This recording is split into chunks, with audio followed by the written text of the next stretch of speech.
बिस्मिल्लाहिर्रहमानिर्रहीम। अस्सलाम वालेकुम नाज़रीन, आप यूट्यूब चैनल देख रहे हैं। मैं इमरान खान हूँ। पाकिस्तान तहरीक इंसाफ अपनी तहरीक जो इमरान खान साहब ने उन्हें बताई है वो उसे आहिस्ता आहिस्ता आगे बढ़ा रहे हैं। और इसमें अब इमरान खान साहब के बेटे ने कासिम खान ने ट्वीट किया है, और ये दो ट्वीट हैं। एक उन्होंने अंग्रेज़ी में किया, एक उर्दू में किया, ताकि पाकिस्तान के अंदर जो पढ़ने वाले हैं वो भी उसको समझ लें। तो उन्होंने लिखा कि हमारे वालिद ने अपनी ज़िंदगी का ज़्यादातर वक्त पाकिस्तान में गुजारा, हमसे दूर, इसलिए नहीं कि उन्हें ऐसा करना पड़ा, बल्कि इसलिए कि उन्होंने एक करप्ट निज़ाम के ख़िलाफ़ खड़े होने का फ़ैसला किया।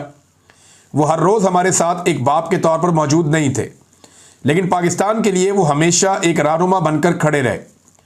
उन्होंने इस मुल्क को सब कुछ दिया, अस्पताल, यूनिवर्सिटियाँ और इंसाफ की एक तहरीक। उन्हें पेशकश हुई कि वो अपनी बाकी ज़िंदगी सुकून से गुजारें, हमारे साथ इंग्लैंड में चहलकदमी करें या क्रिकेट खेलें, लेकिन उन्होंने इसके बजाय एक अंधेरी कैद में बंद रहने को चुना। उनकी कुर्बानी पाकिस्तान के लिए है, उनकी ताकत पाकिस्तान की अवाम है। ये इमरान खान के बेटे कासिम खान ने ट्वीट किया इमरान खान के बारे में। लेकिन इमरान खान साहब की पार्टी के यहाँ पे इख्तलाफात काफ़ी बढ़ते चले जा रहे हैं। अभी एक नई झड़प हुई है, जो झड़प हुई फैसल अमीन गंडापुर में, और फैसल अमीन गंडापुर साहब ने एक्चुअली जवाब दिया अहमद खान न्याजी को। ये अहमद खान न्याजी कौन है? तो जब भी कभी आपने इमरान खान को किसी स्टेज पर चढ़ते हुए देखा या उतरते हुए देखा, तो इमरान खान के आगे उनका एक रिश्तेदार अहमद खान न्याजी हमेशा मौजूद रहता था।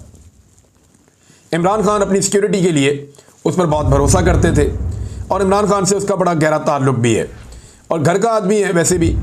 तो इमरान खान साहब के साथ ही अहमद खान न्याजी ने अपनी सारी ज़िंदगी गुजारी है, और ये इसमें कोई दो राय नहीं है। वो इमरान खान के अच्छे वफादारों में से एक वफादार हैं, जो इमरान खान के लिए कुर्बानी भी इन्होंने दी है। बड़े लंबे अरसे से वो कहीं मंजर आम पर भी नहीं आ पा रहे थे। जब कोई एहतजाज होता है वहाँ पे वो निकल आते हैं, फिर वो गायब हो जाते हैं।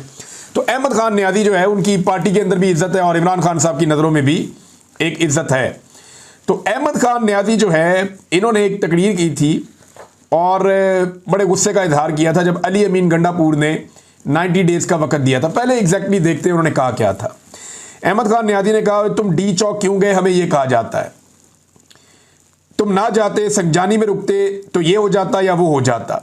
चलो हम नहीं जाते डी चौक, तुम स्वाबी बंद कर दो, हम स्वाबी से आगे 1 इंच नहीं जाएंगे। 6 मरतबा तुम रास्ते में 16 डिस्ट्रिक्ट तक तुम टॉप कर आए हो। खैबर पख्तूनख्वा के गयूर अवाम का नाक उसने कटवा दिया है। शर्म नहीं आती? हमें बताते, हम तुम्हें लेकर आते।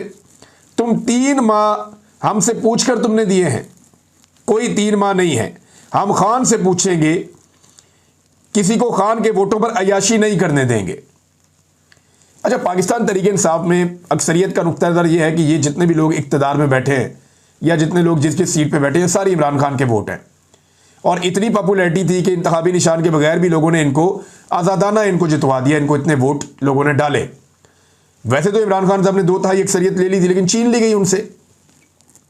खैबर पख्तूनख्वा में पाकिस्तान तहरीक इंसाफ को एक कुशन दे दिया गया कि ठीक है, यहाँ इनको हुकूमत बनाने देते हैं और बाकी सूबों में हुकूमत नहीं बनाने देते। और ये इस्टेब्लिशमेंट का एक तरीक़ाकार था कि इनको खैबर पख्तूनख्वा में महदूद करें, ताकि आहिस्ता आहिस्ता चीज़ों को मैनेज किया जा सके। वरना वो चाहते तो खैबर पख्तूनख्वा के अंदर भी वही गंद मार देते जो बाकी जगहों पर मारा है।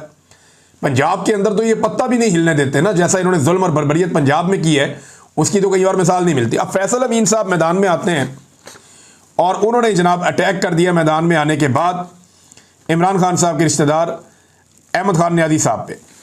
फैसल अमीन साहब जवाब देते हैं, ये अली अमीन गंडापुर के छोटे भाई हैं, बड़े भाई हैं गालिबन। फैसल अमीन गंडापुर जो हैं, ये अली अमीन के बिहाफ पे लोगों को जवाब देते हैं, बाद वक़्त गालम गलोच भी कर देते हैं, लोगों से लड़ पड़ते हैं, और आजकल काफ़ी गुस्से में रहते हैं। देखिए, रीज़न ये है कि गंडापुर साहब ने अपनी जो साख है उसको पार्टी के अंदर कुछ हद तक ऐसा लगता है ख़राब कर लिया।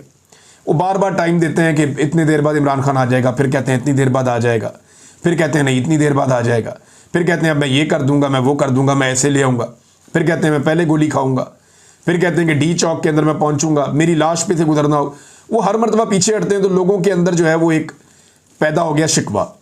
अब लोग कहते हैं जनाब आपकी बहादुरी के ऊपर हमें शक होना शुरू हो गया है कि आप जो बातें करते हैं उसके ऊपर आप पूरा नहीं उतरते। तो उन्हें ये प्रॉब्लम तो है कि पार्टी के अंदर, अच्छा जहाँ उन्हें ये प्रॉब्लम है कि पार्टी के अंदर बहुत बड़े पैमाने पे सोशल मीडिया पे या दीगर जगह पे उन पर तनकीद होती है, वहीं उन्होंने अपने कुछ वफादार भी पार्टी में पैदा कर दिए हैं। गंडापुर साहब ने और उनके भाई ने, इन लोगों ने मिलकर खैबर पख्तूनख्वा में, और कुछ लोग ये दावा कर रहे थे, मेरे पास कोई डायरेक्ट खबर नहीं है, लेकिन कुछ लोगों ने ये दावा किया यही मीडिया पे कि 5 मिलियन तक की रकम है जो शायद खर्च की जाती है, और अपना एक सेल बनाया है सोशल मीडिया का जो अब इन चीज़ों के ऊपर वो सपोर्ट करता है, और अपने सपोर्टर भी कुछ इन्होंने इकट्ठे किए इमरान खान से बाहर। यानी अगर आप इमरान खान की बात करें तो ऐसे कुछ सपोर्टर में नजर आते हैं आजकल गंडापुर साहब के इर्द गिर्द या सोशल मीडिया पे, जो गंडापुर साहब को इमरान खान साहब से एक कदम आगे रखते हैं।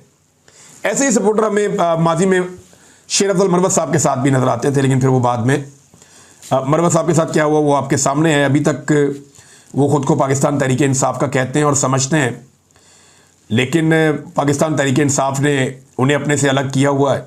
इमरान खान साहब से उनकी बड़ा लंबा अरसा हो गया, मुलाकात नहीं हो पा रही, तो एक अजीबोगरीब वहाँ पे एक पोजीशन बनी हुई है मरवत साहब की।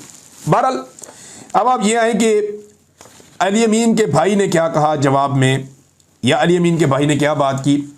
उन्होंने कहा अली अमीन ने तो खान साहब की बीवी को आखिरी वक्त तक नहीं छोड़ा और इनकी जान बचाकर अपने कबीले और पूरे खैबर पख्तूनख्वा की लाज रखी। आप इमरान खान के रिश्तेदार होने का दावा करते हैं, खान साहब की इज्जत को अकेला छोड़कर दुम दबाकर भाग गए, नाक तो आपने कटवाई है। 9 मई के बाद से खैबर पख्तूनख्वा में चुप कर बैठे हो। इतने इनकलाबी हो तो पंजाब जाकर दिखाओ, वहां के लोगों को बाहर निकाल कर दिखाओ। डर के अपने घर मियां वाली जा नहीं सकते, बातें इनकलाब की और अंदर से पंजाब पुलिस का डर।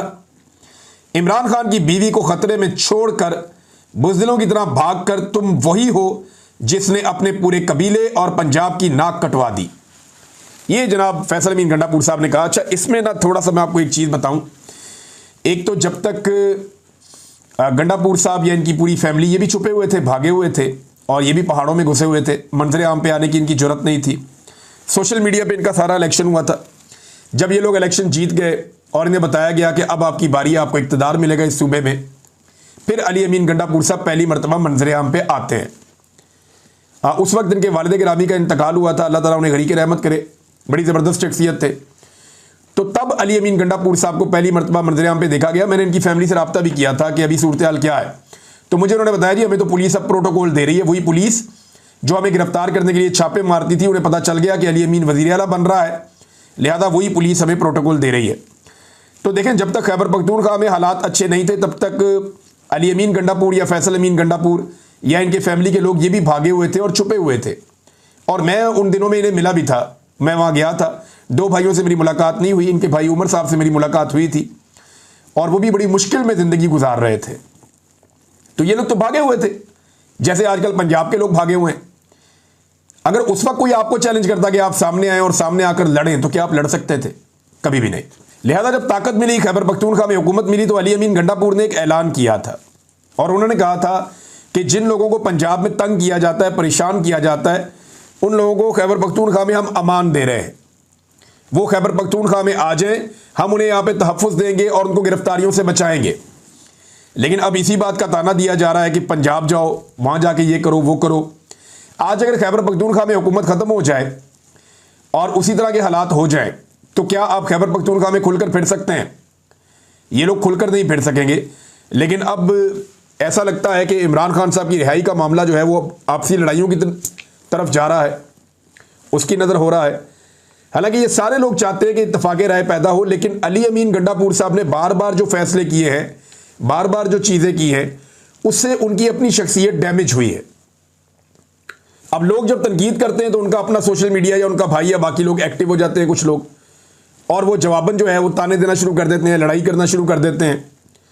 तो बाद औक़ात आपका जो नादान दोस्त होता है ना, वो आपको दुश्मन से ज़्यादा नुकसान पहुँचाता है, ऐसा होता है। और मेरे ख्याल में यहाँ पे फैसल अमीन साहब अली अमीन के लिए कोई अच्छे हालात पैदा नहीं कर रहे, कोई अच्छा काम नहीं कर रहे। ये उनके लिए मेरे ख्याल में मुश्किलात पैदा करेंगे। आने वाले वक्त में उनके लिए मुश्किलात पैदा हो जाएंगी।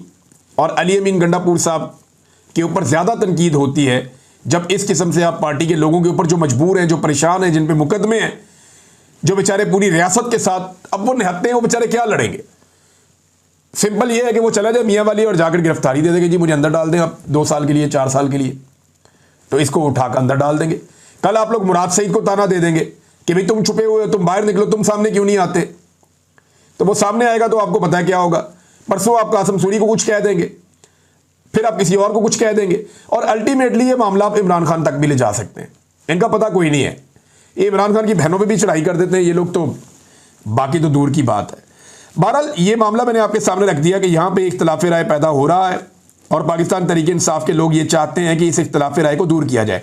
खैबर पख्तूनख्वा में ओवरऑल सूरत हाल ये है कि अगर वहाँ की जो अपनी सियासी जमात पाकिस्तान तहरीक इंसाफ के लोग भी अगर एहतजाज करते हैं तो अपनी हुकूमत के खिलाफ भी करते हैं।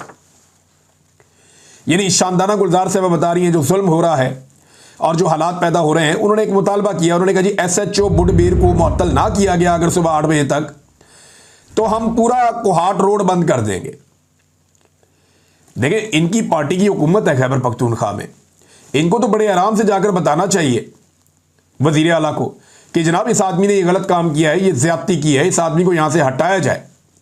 और वहां पे अमनो अमान का मसला है, लेकिन इनकी बात ऐसा लगता है कि सुनी नहीं जा रही और वो कह रहे हैं जी हम कोहाट रोड बंद कर देंगे। अपनी ही पार्टी अपनी ही हुकूमत के खिलाफ अगर रोड बंद करने पे आ जाएगी तो आप सिचुएशन का अंदाजा कर सकते हैं। ऐसा लगता है कि जो खैबर पख्तूनख्वा की गवर्नमेंट है वो पाकिस्तान तहरीक इंसाफ की अपोजिशन बनती जा रही है, ये अभी तासुर ये आता है।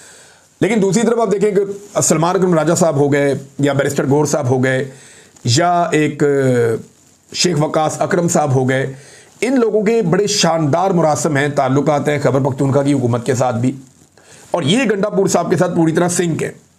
हालांकि सलमान अकरम राजा साहब ने कहा कि मुझे तो बुलवाया ही नहीं था प्रेस कॉन्फ्रेंस में गंडापुर साहब ने, लेकिन मैंने अपने तौर पे सोचा कि मुझे जाना चाहिए और बगैर बुलाए मैं चला गया मिर्ज़ा अफरीदी के डेरे पे, और वहाँ जाकर मैंने उस फार्म हाउस पे वो प्रेस कॉन्फ्रेंस मैंने अटेंड की और मैं साथ बैठा गंडापुर के।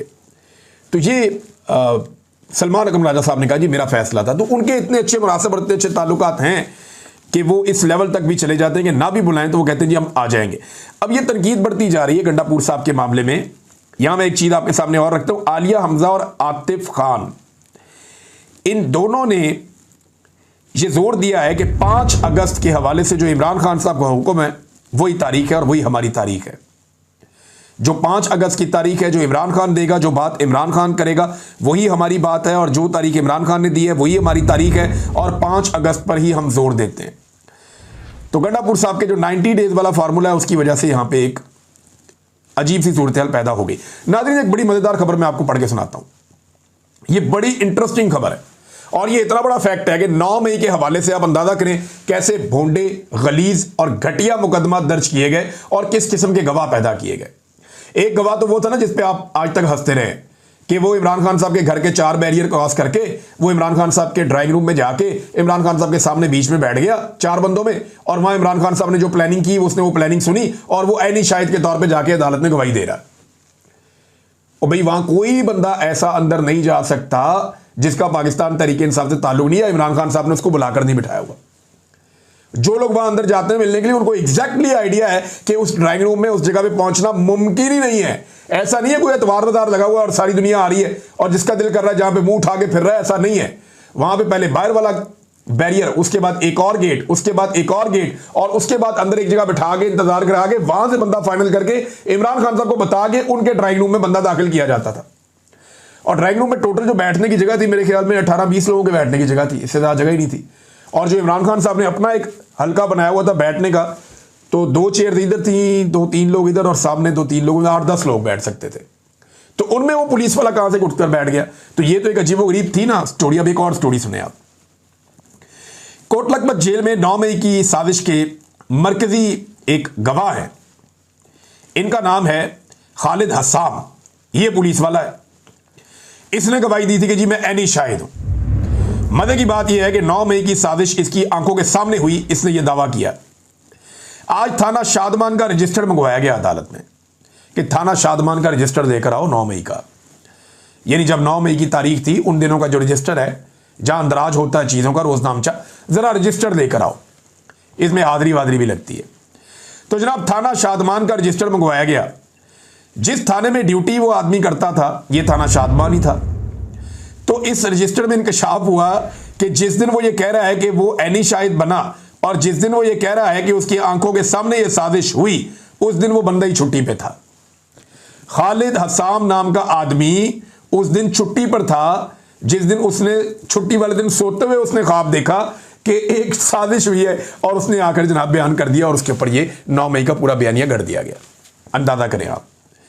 और रजिस्टर काफ़ी देर तक अदालत में पेश नहीं किया जा रहा था, लेकिन बिलाकर फिर अदालत ने बुलाकर देखा तो ये इतना बड़ा इंकशाफ है और इतनी बड़ी चपेड़ है 9 मई के मामलात के ऊपर कि इनको डूब के मर जाना चाहिए, जिन्होंने इतने बोगस और इतने बकवास मुकदमात बनाए हैं और ऐसे घटिया किस्म के किरदार जो है वो वहां पे गवाहों के तौर पे खड़े किए।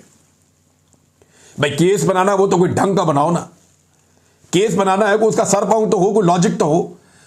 सारे के सारे केस इनके ऑलमोस्ट उड़ गए। अब सिर्फ अदालतों के अंदर बैठे हुए जजेस पे दबाव है कि वो इंसाफ नहीं दे सकते। वो बेचारे या तो तारीखें देते हैं या डर के मारे फैसले देते हैं। अब जजेस को कंट्रोल करके दबाव डालकर मिलिट्री इंटेलिजेंस की जानिब से इस मामले को धक्का दिया जा रहा है, लंबा घसीटा जा रहा है। पीएमएलएन की गवर्नमेंट कर रही है और ये लोग कर रहे हैं। और नाज़रीन हालात इनके ये हैं कि मरियम नवाज दावे करती है गरीब आदमी के लिए ये करेंगे वो करेंगे। वो गरीब आदमी बेचारा बारिश में जो परेशान था उसने सख्त बातें कर दी, नहीं करनी चाहिए थी, लेकिन वो बंदा तब से अब तक गायब है। उसे पुलिस उठाकर लेके गई थी, पुलिस के साथ उसकी तस्वीरें भी हैं, डाले के अंदर उसको बिठाया जा रहा है, वो भी तस्वीर वीडियो मौजूद है।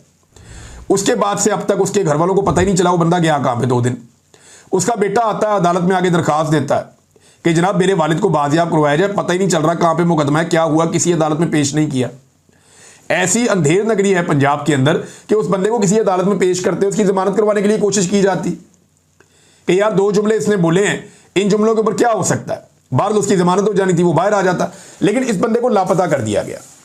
और मेरे ख्याल में कोशिश की जा रही होगी कि इस बंदे को तोड़ दिया जाए, ज़हनी तौर पे कमज़ोर किया जाए, ये बाहर आने के बाद कोई जुमला ना बोले, कभी कोई वैसी बात ना करे, उसे ब्लैकमेल किया जाएगा। हो सकता है उसे लालच दी जाए, हो सकता है उसे ज़्यादा डराया जाए, ज़्यादा ब्लैकमेल किया जाए, या उसे ये भी कहा जाए कि वापस जाके तुम कह देना कि मैं डर गया था, पुलिस ने तो मुझे उसी वक्त छोड़ दिया था, मैं कहीं शुमाली इलाका जहाँ चला गया था या अपने किसी रिश्तेदार के घर चला गया था, मैं वापस आ गया। बहुत मुमकिन है बाद में ये हो जाए।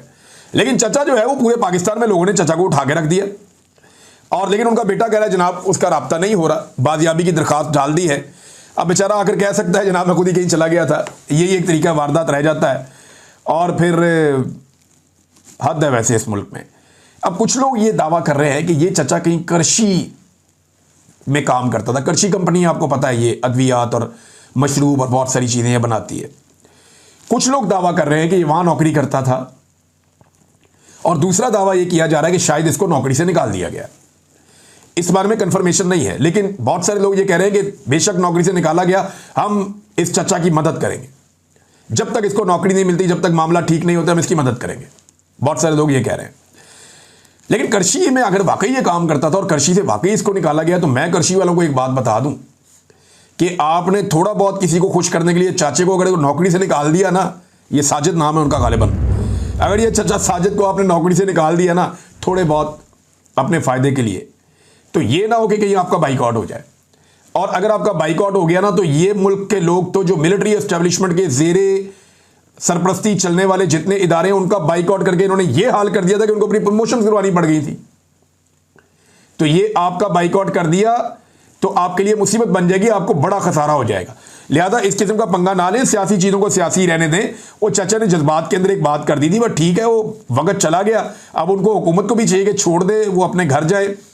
इस्लामाबाद में नादरीन जो 2 हाथ बॉल्स उठा के ऊपर हवा में मुअल्लक थे, अब वो दोनों हाथ गिरा दिए गए, कलम कर दिए गए हाथ। और मेरे ख्याल में तनकीद क्योंकि सोशल मीडिया में बहुत हुई और उन हाथों को लेकर लोगों ने बहुत सारी मीम्स बनाई। लोगों ने कहा जी ये वो सिंबल है जो ये हुकूमत करती है उसके मुताबिक है। तो उसके बाद फिर वो हाथ कलम कर दिए गए। बड़े मजबूत हाथ बनाए थे, बड़े ज़बरदस्त, ज़मीन के अंदर गाड़े हुए थे, उनके अंदर बॉल्स जो है वो भी थे। एक हाथ थोड़ा छोटा था, एक बड़ा था, लेकिन वो जो हाथ हैं वो अब गिरा दिए गए हैं बड़ी तनकीद के बाद। ओवरऑल जो सीडी है वो कह रही है हमारे से कोई ताल्लुक नहीं। हालांकि शहर के अंदर जब भी कोई ऐसे स्ट्रक्चर्स बनते हैं, डिज़ाइन होते हैं, तो उसकी अप्रूवल जो है वो सीडीए से लेनी होती है, बाकायदा डिज़ाइन जमा करवाने होते हैं कि हम फलां जगह पे ये बनाने वाले हैं। तो जो शहर डिज़ाइन होते हैं या कोई इलाके डिज़ाइन होते हैं या कोई एरियाज़ के अंदर जो तब्दीलियाँ होती हैं, तो उसके अंदर जो कौंसल्स होती हैं या सीडीए होती है, ये लोग रिस्पॉन्सिबल होते हैं। ऐसा नहीं हो सकता कि आप अपने आप को बरी ज़िम्मा कर दें। गलती हो गई है, ठीक है, अच्छा हुआ, अब वो कह रहे जी हमने गिरा दिया, कुछ और बना लेंगे, तो लेट्स सी दोबारा वो क्या बनाते हैं। नादरीन एक और ख़बर है, और ये अमीनुद्दीन खान साहब ने एक स्टेटमेंट दिया। मैं चाहता हूँ ये स्टेटमेंट आप ज़रूर सुने। नाज़रीन, जस्टिस अमीनुद्दीन खान साहब का स्टेटमेंट बड़ा मज़ेदार है और ये आईनी बेंच के सरबराह है और आप ये जानते हैं कि इन्हें इसलिए आईनी बेंच का सरबराह बनाया गया कि ये मंजूर नज़र हैं और इन्हें बहुत पसंद किया जाता है एस्टेब्लिशमेंट में, हुकूमत में, और ये इस बात के लिए बड़े मकबूल हैं कि ये हमेशा एस्टेब्लिशमेंट की मर्ज़ी के मुताबिक और कंप्रोमाइज़ किस्म के फ़ैसले देते हैं जो लोगों को भी पसंद नहीं आते। वकला भी हैरान रहते हैं कि ये क्या फ़ैसले हैं। वो ये कहते हैं, वकला को नसीहत कर रहे हैं कि वकला का काम पैसे कमाना नहीं, वक्ती फ़ायदे के लिए सौदा ना करें, हमें आइन की बालादस्ती के लिए हमेशा खड़े होना है। ये आइनी बेंच के सरबराह हैं, आइन की बालादस्ती की बात कर रहे हैं और आइन का जो हुलिया बिगड़ गया है उसके ऊपर बात नहीं करते, उस बारे में कभी नहीं आएंगे। जो आइन का हुलिया इस हुकूमत ने बिगाड़ा है ऐसा तो शायद डिक्टेटर्स भी नहीं कर पाए थे जो इन्होंने पाकिस्तान के आइन के साथ इस वक्त कर दिया है। नाज़रीन, ये खबर मैं आपको और बता देता हूँ। मियाँ महमूद रशीद साहब के दामाद हैं, लोग नाम नहीं ले रहे, मैं आपको नाम लेके बता देता हूँ।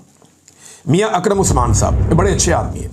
इन्होंने मिलिट्री कोर्ट के अंदर बड़ी तकालीफ भी बर्दाश्त की हैं, इन्हें सज़ा भी हुई।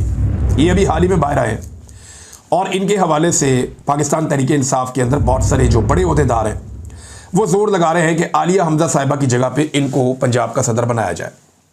लेकिन इमरान खान साहब ने इसकी अप्रूवल नहीं दी, बल्कि उन्होंने कहा कि आलिया हमजा साहिबा को पंजाब का सदर मुकर्रर किया जाए, नोटिफाई किया जाए, लेकिन पार्टी की क़यादत वो कर नहीं रही। ये खबर बाहर गर्दिश कर रही है, हर तरफ मौजूद है।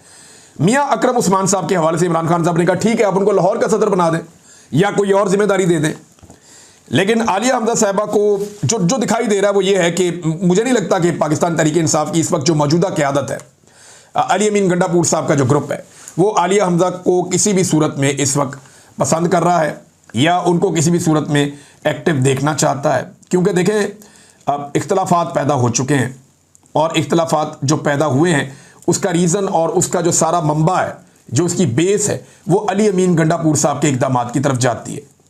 तो गंडापुर साहब एक तो पार्टी का भरोसा खो चुके हैं, आम कारकुन का, और उसकी वजह से ये हालात पैदा हो रहे हैं। अब तक के लिए इतनी, अपना ख्याल रखिएगा, अपने चैनल का भी। अल्लाह हाफ़िज़।